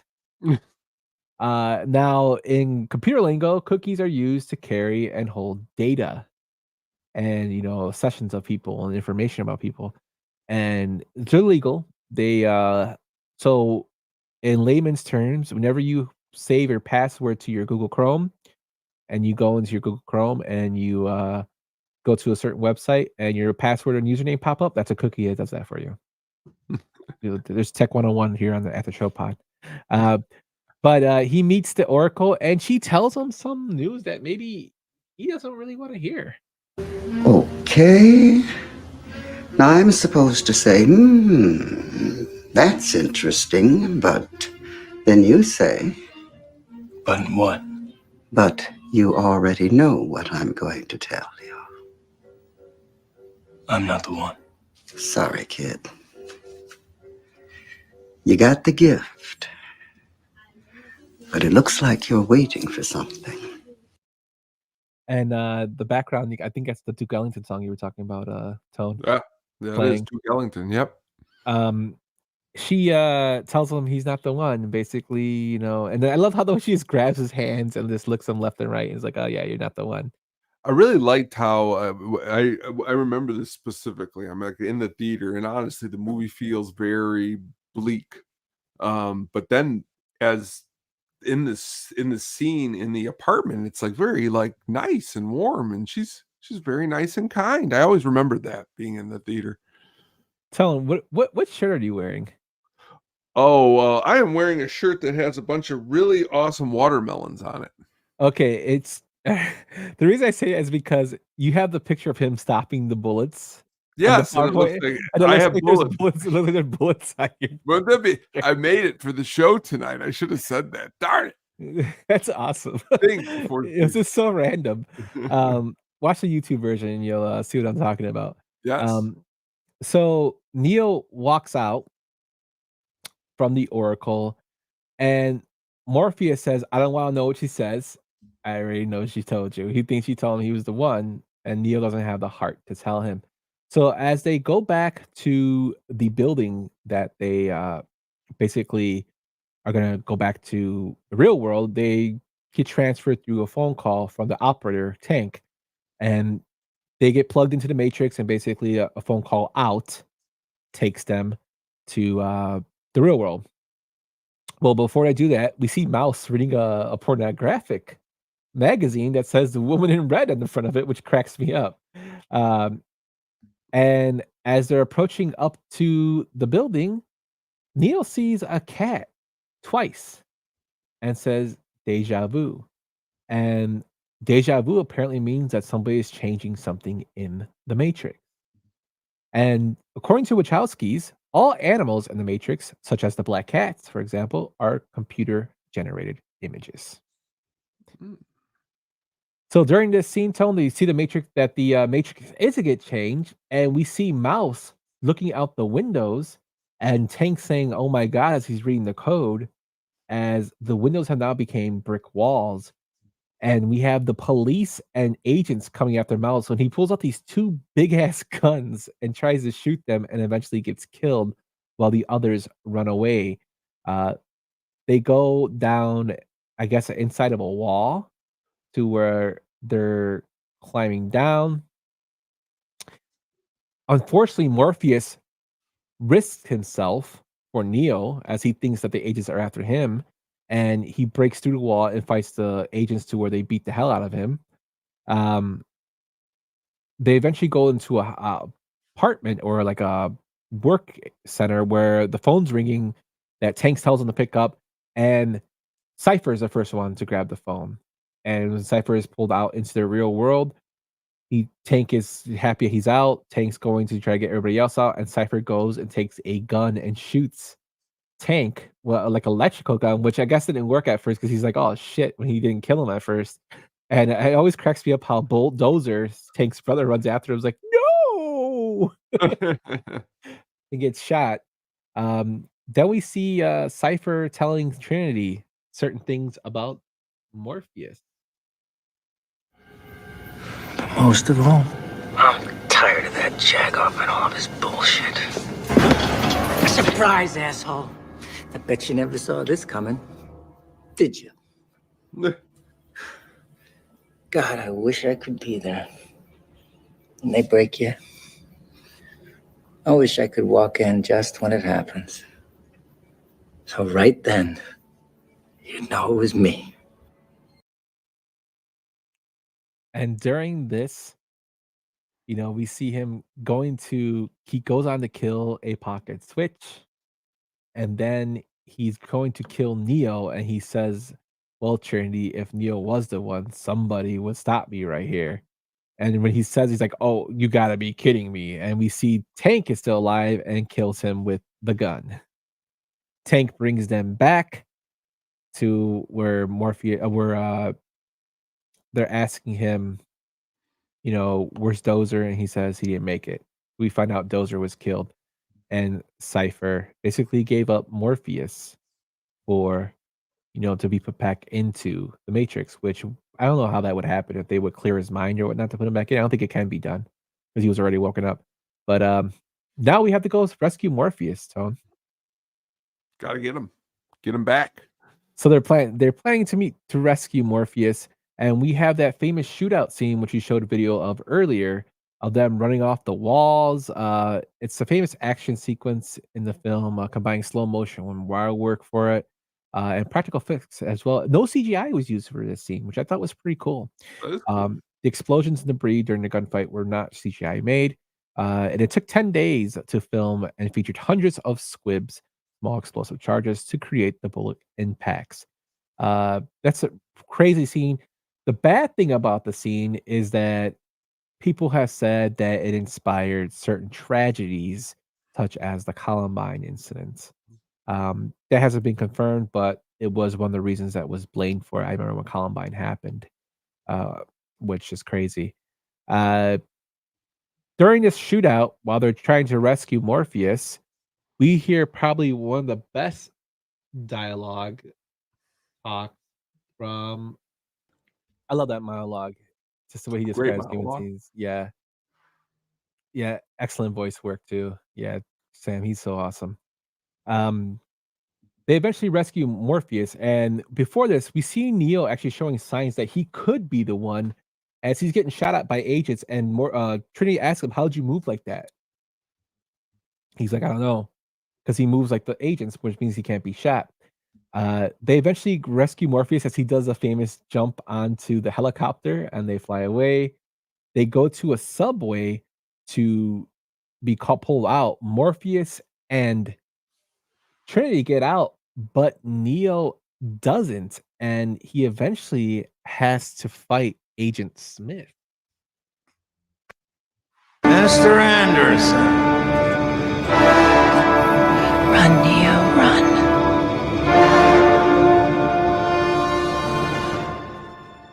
What is he doing? He's beginning to believe.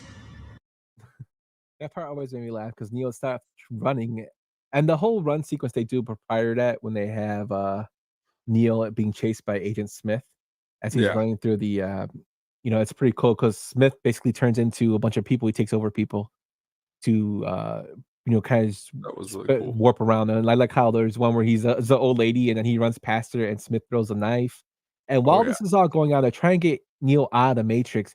There's robots actually trying to attack the Nebuchadnezzar. And the only defense they have against it is using EMP. But if somebody's in the Matrix, it could kill them.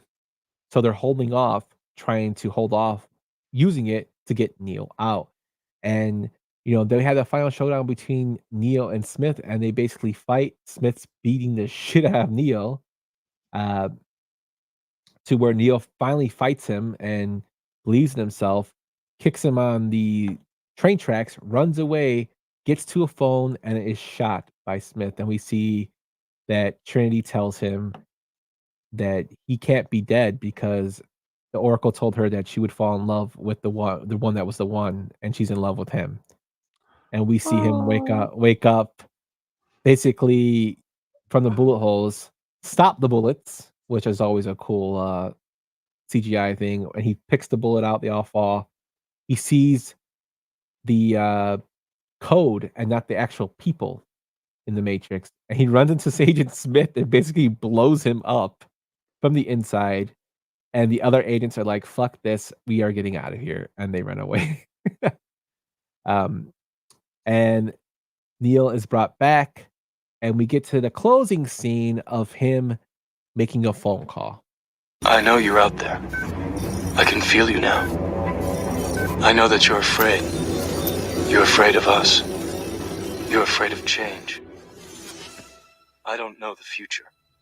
I didn't come here to tell you how this is going to end. I came here to tell you how it's going to begin. I'm going to hang up this phone, and then I'm going to show these people what you don't want them to see. I'm going to show them a world without you. That always cracks me up when he says that, and then he flies out of the phone booth. But "Wake Up" by Rage Against the Machine is used for this. It's off their first album, they're titled Rage Against the Machine, and it's perfect choice because they're all about revolution and freedom, and they're all for rights and protecting rights, and they play "Wake Up" as a rebellion song, which he's rebelling against the machines, and they have a perfect band to do it. The final scene was shot using a custom-built camera rig that allowed the cameras to fly up in the sky, symbolizing Neo's new control over reality. And we, get played out to that, and the film is over. Any final thoughts on this film, Tone? Every movie we do, you're like the Frank Sinatra of describing movies. Because honestly, I want, if you haven't seen this movie, it's been a long time, just a great description of it. And the last thing I'm going to say is, again, really cool the way that the Wachowskis were able to bring that bleak camera work, okay, and then layer it inside with really, as described, and not much CGI, but really kind of cool practical effect, using more real special effects. Yeah, it's really nicely shot. The special effects, although they were newer then, they kind of a little outdated, like the flying part. But the code, when they show the code and certain aspects of that are still really nicely done and hold up to this day. Also, I don't consider myself. I guess I'll be the Joey Bishop of the movie narrative. Yeah, movie descriptive. But that is our film breakdown. Tone, you want to get into some critical reception and fan theories? Let's do it.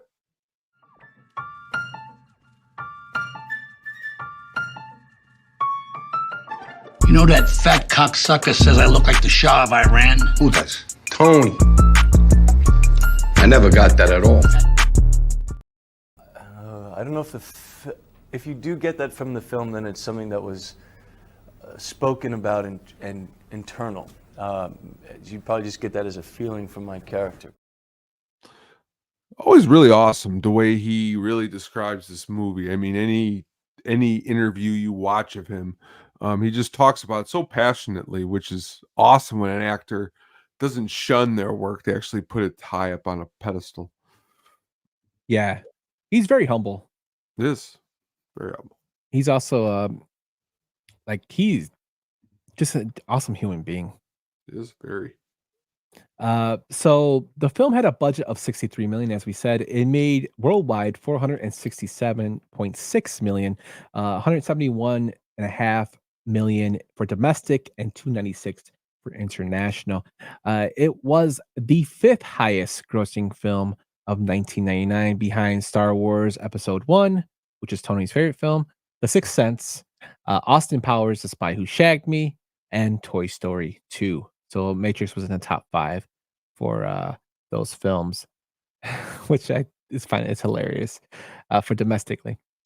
For reviews for the film, we can start with the positives. James Berdinelli of the Real Views site said, "The Matrix is great for blending sci-fi elements with cutting-edge visual effects." He highlighted the action sequences as visually stunning, especially mentioning how Keanu Reeves' Neo streaking down a hall with guns blazing leaves a lasting impression. He also praised the film for not overwhelming the audience despite its complex plot, stating the playoff is worth the effort. He found the supporting cast, especially Lawrence Fishburne and Hugo Weaving, added depth to the film. And that's from Real Views Movie Reviews. Kenneth Turan of the Los Angeles Times said that it was very enthusiastic and he felt the film had a unique approach to sci-fi, calling it a widely cinematic, futuristic thriller. He noted that the Wachowskis' use of spanking new visual technology created a compelling experience, likening it to both a thrilling action film and a thought-provoking science fiction film. And that was from the Los Angeles Times via the RogerEbert.com. Empire Magazine lauded the film's groundbreaking special effects, specifically the bullet time sequences, which I think is pretty crazy because this was out way before this film came out, and that it's mistakenly given credit for bullet time, which it isn't. And its combination of martial arts and philosophy. The review mentioned that the film set a new standard for action and science fiction cinema in the late 1990s. Those are the good ones, Tone. The bad ones, one of them surprisingly comes from our guy Roger Ebert of the Chicago Sun-Times. Ebert gave The Matrix a more measured review, appreciating its visual brilliance but criticizing its third act. He argued that after presenting fascinating philosophical ideas about reality, the film retreats into a more formulaic action finale. Ebert stated, "It's cruel, really, to put tantalizing ideas on the table and then ask the audience to be satisfied with a shootout." Time Out, another critique, noted that while the first hour of The Matrix was engrossing and full of potential, it eventually leaned too heavily into action tropes, making it feel less revolutionary in its later half. They compared it unfavorably to other science fiction works like Dark City. That's not what that They're not making fun of Dark City, yeah, are they? which followed through more thoroughly on its philosophical themes. So they Oh. said Dark City was better. Oh, Which Dark City is a great movie. It And is. this is from Real Reviews, movie reviews. So you got some people that loved it, and then you got people like Roger Ebert who thought the second half wasn't as good. What do you think, Tom? I think a little bit of all of it. It is a movie that honestly, a lot of people liked it a lot when it first came out, like a lot. I mean, I always leaned again more towards Boogie Nights and Pulp Fiction, but I do enjoy the movie, and I think I appreciate it a lot more as I've gotten older. There's a lot of cool, deep, a lot of philosophical, philosophical different things that you can do in the not you can do that are presented in the movie that I just think are like as you said, groundbreaking for generations at that time. I mean, we've talked about Grandma's Boy on here before. I mean, obviously, him wearing the jacket, it's like, I do not. I think you got the I'm I not do amused. not. Yeah, I am not amused. yeah. I mean, like they technically make fun of him. Like, was he from the Matrix or something? Yeah, Like, they ask him, how much do clothes cost in the Matrix? yeah, that's what it was. Yeah, it's culturally, it's like it's been parodied and so many things. I think the story does kind of fall lackluster a little bit, but I mean, it was a hard story and complex story, and they had to dummy it down Hmm. so much. So, I don't really blame that so much on them, but I mean, I can see both sides of the coin, I guess. The film did win 4 Oscars. It won Best Visual Effects, Best Film Editing, Best Sound, and Best Sound Effects Editing. It won all 4 categories that it was nominated for, making it a rare sweep in technical categories at the Oscars. It produced sequels: The Matrix Reloaded in '03, The Matrix Revolutions, and The Matrix Resurrections. Uh, these films aren't that great. I mean, honestly, man, I'm glad I don't like those movies at all. Honestly, you could probably say the newest one would be the most like it's not even a good movie, but at least it looks okay. Like, I don't know, man. I just don't like those movies, but I love this first movie. Yes, and it's crazy when I was looking at this that The Matrix Revolutions came out in 2003, and Yeah. so did The Matrix Reloaded. So they Yeah. released 2 big films, like, Yeah. 6 months apart.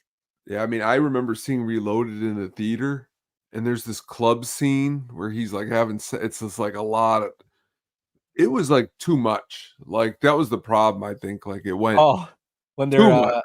not the club scene with Monica Bellucci, it's when they're, in the, when they're Sex having, like yeah, when they're having the orgy or whatever that was. no, they're having, like, a celebration, and him and Trinity are having sex in, like, this temple or some And shit. then there's another scene where he's just like in this white room and he's like, it's like a 10-15 minute conversation. It's like it was bad.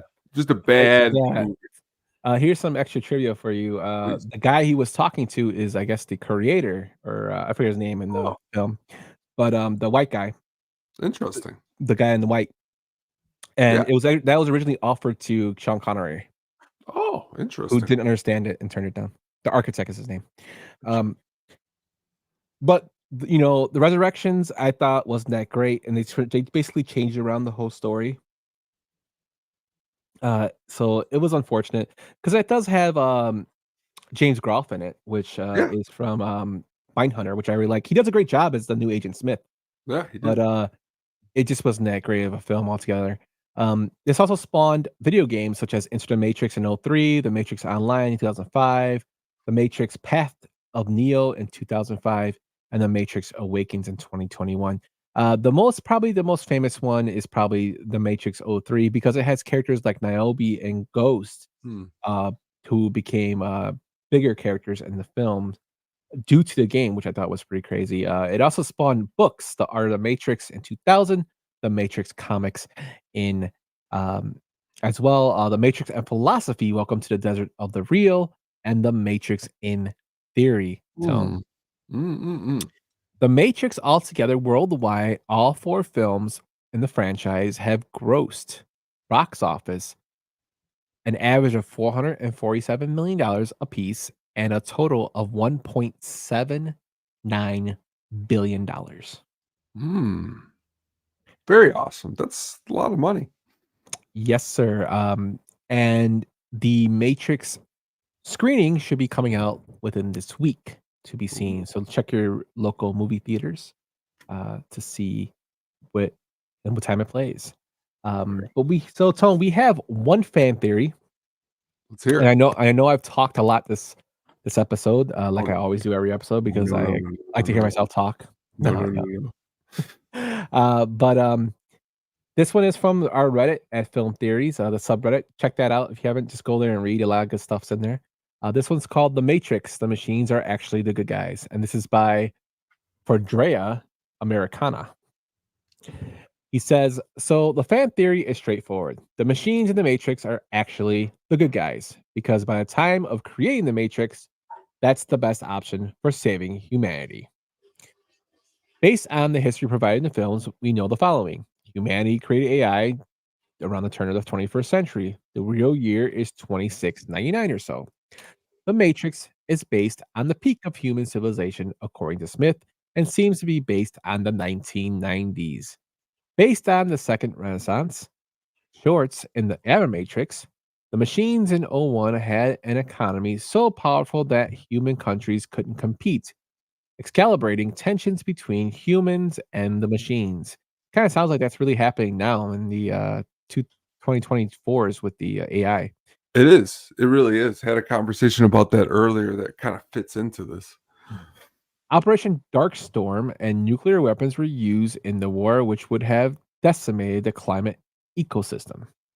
Now, if we use 2000 as the year that their history deviates from ours, we can assume the climate change has already started occurring. If the machine's economy was greatly outpacing that of humanity, I would assume that their carbon footprint was quite sizable unless they somehow achieved 100% clean energy from day one. Even if we assume that their economic activity left them absolutely zero impact on the environment, we also assume that human countries have increased their economic activity to compete with the machines with an attended increase in environmental impact. Bottom line, climate change would have continued in the Matrix timeline, possibly to a greater extent, and that's before the war. Then the war breaks out. Operation Dark Storm happens. This breaks the environment. No or minimal sunlight would cause plant life to engage in photosynthesis, fraction of what it was prior, which would in turn wreak havoc with the carbon dioxide oxygen balance in the air. Add in the economic activity happening on both sides to sustain war, even more ir- rovi- environmental impact. I'm sorry, I got tongue tied there. Then you have both sides using nukes freely by the end of the war with further environmental consequences.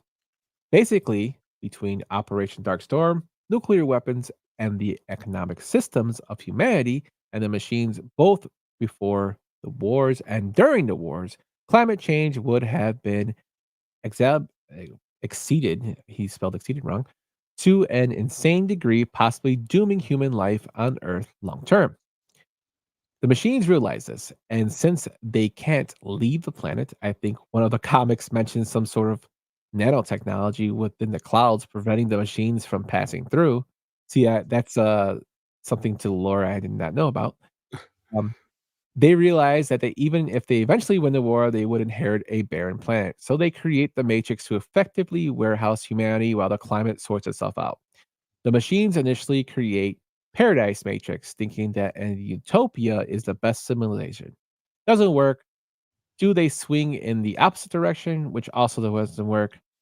Then the current incarnation, even with the cycle of the one, they think can run it indefinitely with a reboot happening every century or so. This is part of the reason the architect tells Neo that one door leads to the extinction of humanity, yet has the door always yeah, hold on a second. Yet has the door anyways. The environment isn't ready for humanity to be reintroduced on a mass scale. That's just making sense. But when it is, choosing a door is an option. By controlling a door, the architect can control the reintroduction of humanity into the environment to a certain extent, if and when the environment becomes viable again. And this is Reddit, a normal thing, TLDR. It means too long, just didn't read. This is a description. The machines are good guys because climate change. They're keeping humanity on ice until the environment can sustain us again. And I wish you would just said that. This to me is stupid. I thought the more I read it, like he was using economics, and I understand that, but Too I much. don't. Yeah, it was just too much. I think the reason that they created certain utopias in the Matrix is because they rely off energy, and they want the brain and functioning to be working at a certain level and happy energy, and sometimes you have to have that when they need to basically kill a body, they have to kill them within the matrix, but you need a more happier functioning of the brain waves to create that good energy, to have the body at a good energy, and then probably the people who have bad energy are usually used for disposal. So they're just controlling it that way. I don't think they really cared about the climate. And if thinking about this tone, like I said, if they knocked out the sun, it would be like frozen tundra, and it's Yeah. not. No. Yeah, so that's kind of one of the things that the Wachowskis didn't look at. Hmm. So good try out of the theory, my man, but or a woman or it or I don't know, you might be an alien, whoever you are. Pennywise, thank you, But it. yeah, I disagree with that one. What about you? Yeah, I disagree with that one. I mean, every day, I mean, just recently we seen just the Matrix in real life. This is something I think you remember.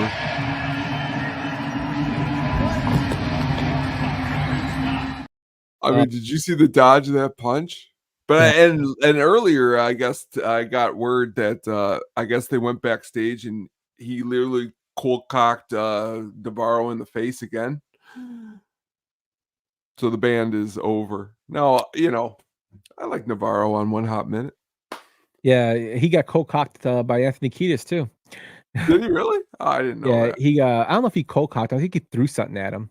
Oh, wow. They're both high on I vaguely remember reading, Kiedis's autobiography, Scar Tissue, and I don't know if he punched him or he threw something at him, but they were so high off drugs, he said it was just a stupid fight. Yeah. Um, and that's when he got kicked out of, the Peppers, and apparently I don't know why everybody's going after Navarro, he wasn't even doing anything, he was just playing music, and Perry Yeah. just went after him. Well, I guess from what I was hearing is a little just real quick is that Perry wanted some dancers on the stage, one of them being his wife, and the rest of the band was like, "Can we just keep it the four of us?" And it caused tensions and well, yeah. So he decided to fight him during And his he was half inebriated too, and we all know when you get inebriated sometimes how we can act. Yeah. Oh, man. But, that is our Matrix breakdown. Sorry for, giving you some Knicks news and some White Sox news and some, Jane's Addiction news. Jane's Addiction news, so you get everything here. Oh, we also taught you some, programming stuff, here Yes. on the, At the Show podcast. So that's what we, are finished with for The Matrix. Let us know what you think. Again, be sure to reach out and look at your local movie theaters. I know it'll be releasing pretty soon. I know some theaters have released it already, from what I saw on this search. Just check your local thing. It is 25 years anniversary for The Matrix to be released. If you own it, watch it, check it out, and let us know what you think. Um, Tone, let's start putting a bow on this show. We're almost at the 2-hour mark. Let's get to what is coming soon, my friend. Let's do it. Let's get ready to rumble! Coming soon.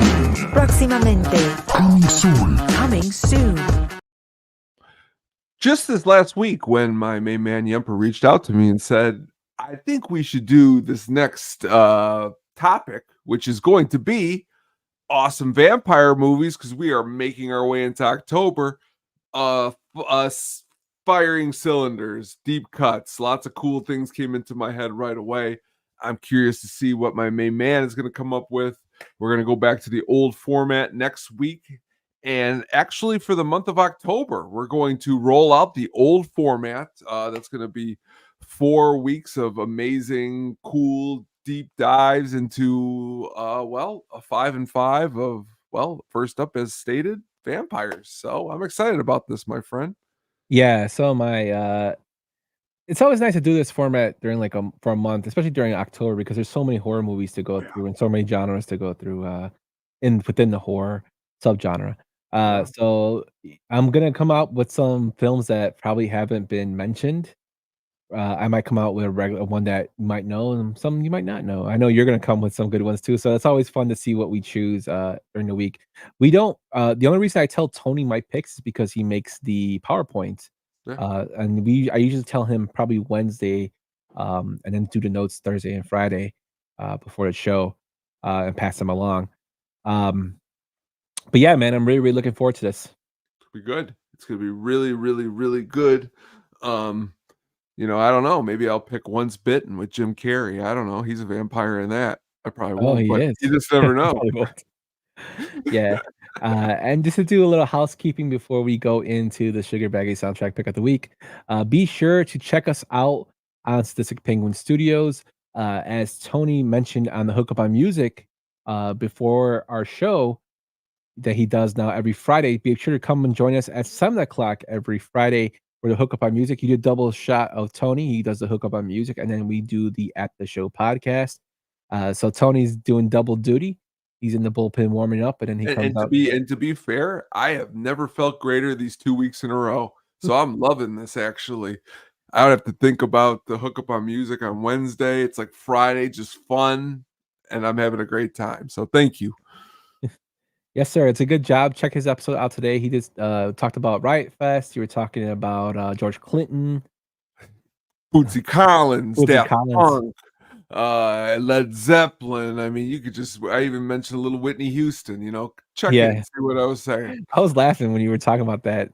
I didn't. You But just his saw face, the like, kid's face at school. I go, you know what's stuck in my head? And he goes, what? And I go, I want to dance with somebody. And he just like stares at me. And I go, you know what? Never mind. I'm just going to keep this to myself. But yeah, check it out. Check it out. yeah, be sure to check it out. It's Getting Drafting here is releasing a new show next week. I believe it's on Tuesday. With Magnificent Stan. Also, he has some cool stuff coming for Halloween. Speaking of Halloween, you know that we are going to go back to 31 Days of Horror, which will be a new video every day for the month of October, released on our YouTube channel. Different videos. The list has been made. I'm already through about 10 videos. I just have to finish them up, and I'll start uploading them and then start working on the others as the days go by. So we have 10 in the can almost. Also, my man Tony's gonna be doing Halloween music blogs on the website. So one blog and one video at least every day from both of us. We're going to be rocking and we're going to be rolling, and the pumpkins are going to be carving. It's going to be great. So be sure to check us out at sadisticpenguinstudios.com for those blogs, and then the videos will also be there as well as our YouTube. But Tone, let's go and close this one out with the Sugar Baggy soundtrack pick of the week, my man. Let's do it. The Sugar Baggy soundtrack pick of the week.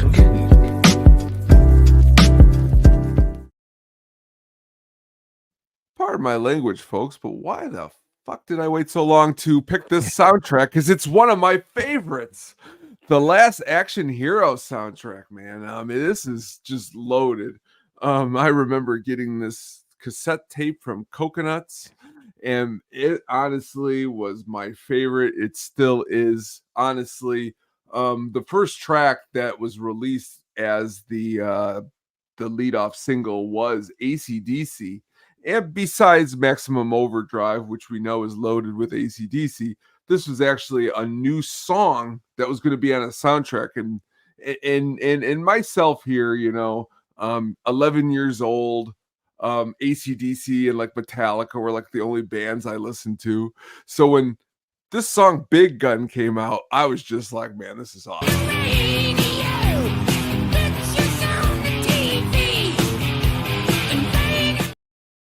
Schwarzenegger's in the music video, but you go deeper into the soundtrack, and honestly, I'm not going to lie to you. Alice in Chains, the second track, What the Hell Have I, is not only one of my favorite tracks by Alice in Chains, but just my overall favorite track of all time. The song is really, really heavy. It's awesome. Megadeth. Yeah, the Megadeth song that plays is the Always Angry, I think it's called. It opens up the film, which is awesome. The movie itself is is not that great. I do love the fact that it has Jean-Claude Van Damme in it, but this soundtrack is ridiculous. We have AC/DC, Alice in Chains. You have Def Leppard, Anthrax, Aerosmith's in this soundtrack. Cypress Hill. It's like a mix of like a whole bunch of people. And also Buckethead's on here. I just realized Buckethead's on here. Is this pre KFC Buckethead, Tony? Yeah, no, it's the Buckethead that we know. Michael Kamen, who actually does the score for the movie, he decides to do a little something with the guitar. But what I was saying real quick was Megadeth still plays Angry Again every tour. They just played Tinley Park about a week and a half ago. Played Angry Again.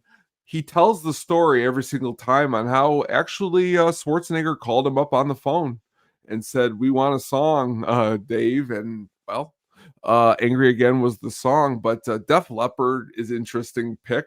Anthrax is awesome. Aerosmith, Cypress Hill. I mean, Aerosmith, Cypress Hill, Fishbone is not going to get any more different than that. Fishbone.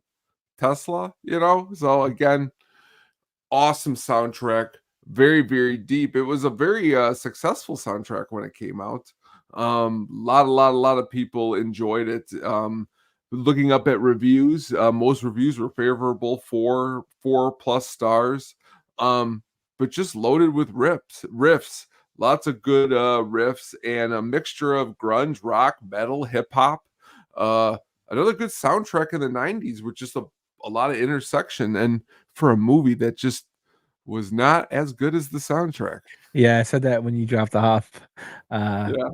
I was like, yeah, this movie's not as You great. start what's funny with that too is that time I'm talking and then you start talking and I'm like, he's never talked over me before. And then I look up and it's like, oh wait, shit, my camera's off. I got to get back on here. But thank you for covering me up. Yeah, I saw Did a you good drop job. off. You Did a froze in good the middle job. of it. Excellent covering me. So just some technical difficulties, but it happens. Yes, thank you. But yeah, great soundtrack though, Tone. I actually this film is not horrible. It's not great, but No. I can see what they were going for. I like after the fact, going back and rewatching the movie, a long time later that the bad guy is the same guy from, Lord of the not Lord of the Rings, not House of Dragon, Game of Thrones. He's like Yes. the head, which is cool. I always like seeing Game of Thrones, and then I go back and watch Last Action Hero. I'm like, that's the king, that's him. I love stuff like that. I know I just thought about since Michael Kamen and Buckethead do the guitar work in this film. Mhm. Did they do the Jack Slater when he's like jumping off the roof? Is that them? You know what? That's very interesting, and that's interesting. And let me, as you're talking here, as we're wrapping up, I can figure that out here. But yeah, I could see that. Yes, because of the guitar and Michael Kamen, it says that most of the guitar is played by Buckethead. With Michael Kamen, it has to be Buckethead. Oh, okay. Yeah, so it's a pretty cool riff. The scene itself is ridiculous, and what I'm talking about is he tells the kid, "I have to go catch the red eye," and he goes and does like somersaults and parkour off the roof to catch this car. Oh, which I thought was hilarious. But this whole like guitar riff plays over this scene. If I you know, haven't it's seen great. Last Action Hero, watch it. It's not a great movie, and just tell me what you think about that one scene. In like episode 1412, when we do the deep Arnold Schwarzenegger movies, we may talk about it deeper. Yeah, yeah, we'll talk about Last Action Hero. Jesus Christ. Okay, this show's coming off the rails again. With that, thank you so much for listening. Thank you so much for watching. Thank you so much for reading our stuff. We do this for fun, and we really appreciate you guys coming in and listen to us blab and talk nonsense about movies and everything else. Be sure to check us out for October. October is both of our favorite months, and Halloween is one of our favorite holidays. Sam's telling us to let it flow. Sam, we can't be like the ass cast, man. That's the be sure to check out Sam's ass cast. Great. Always a great time. On my ass, which it flows very, very crazy in that one. Which is kind of funny. And then there's a bunch of crazy characters that came on after me. But check those guys out of the all sports scene. But with guys, thank you so much for listening. And we will catch you next week. We will catch you next week. And if you can, we will be dropping a really awesome, also October shirt and sweatshirt. And it's going to be really, really cool. It is Penguin, who we all love. Sadly, when I went to go watch the Penguin yesterday, I was told it's not till Sunday. That's why I wasn't able to give you my Penguin review. But check out that shirt and sweatshirt. Check out all the other awesome goodies we got. Yeah, check it out. It's the Penguin Voorhees that we'll be dropping. I'll have a mock up for it next episode, and we'll have like a little announcement for it on the Twitters. So thank you guys so much, and thank you. Have a great night. Thanks for listening to the At the Show podcast, a Sadistic Penguin Studios production. Game over, man. It's game over. What the fuck are we gonna do now? What are we gonna do? Maybe we could build a fire, sing a couple of songs, huh? Why don't we try that?